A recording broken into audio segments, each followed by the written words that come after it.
morning. It's Sunday, 3rd of July 2016.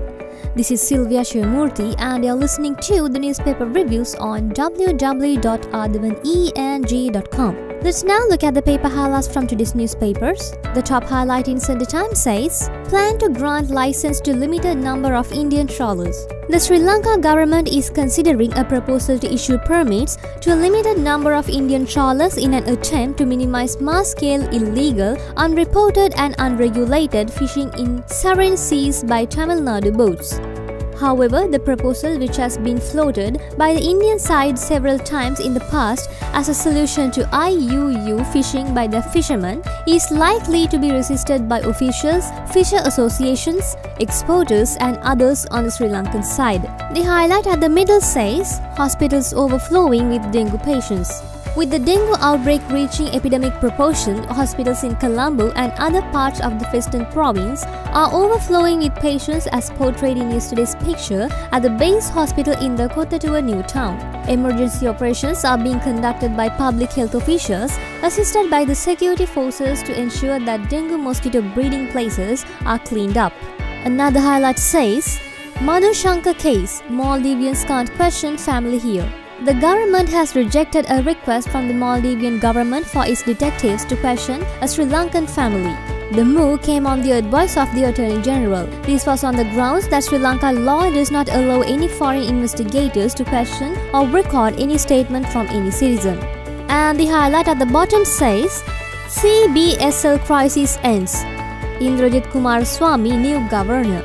Renowned economist Indrajit Kumaraswamy was yesterday appointed as the new governor of the central bank, ending a 24-hour deadlock on the appointment.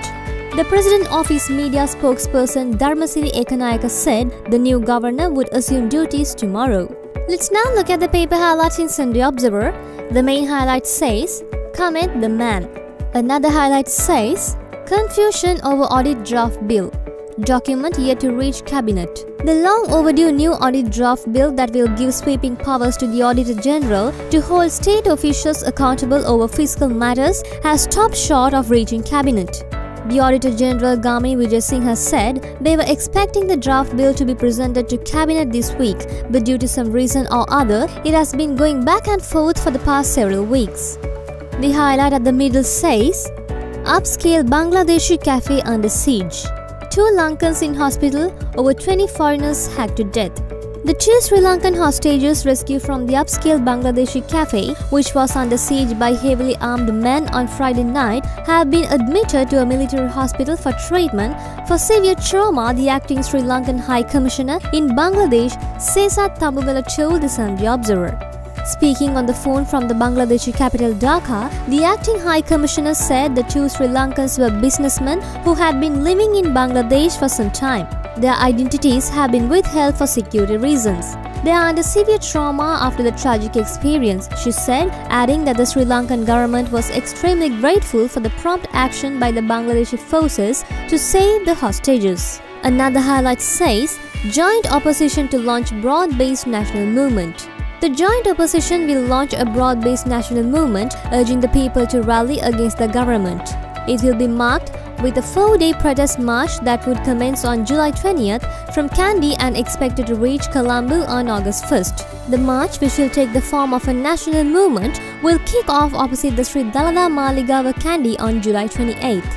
And the highlight at the bottom says, COPE interim reports to be presented to Parliament.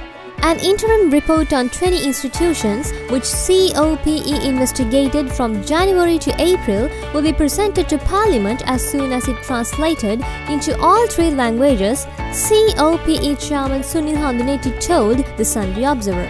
Let's now look at the paper highlights in Ceylon today. The top highlight says, who is Dr. Indrajit Kumaraswamy? Another highlight says, walking to rebuild. There's another highlight which says, UDA, CMC and KUC play hide and seek. The highlight at the middle says, how Kumaraswamy was appointed as CBSL governor. And the highlight at the bottom says, thriving antique business. We brought you the paper highlights from today's newspapers and we'll get back to you with more news tomorrow. Thank you.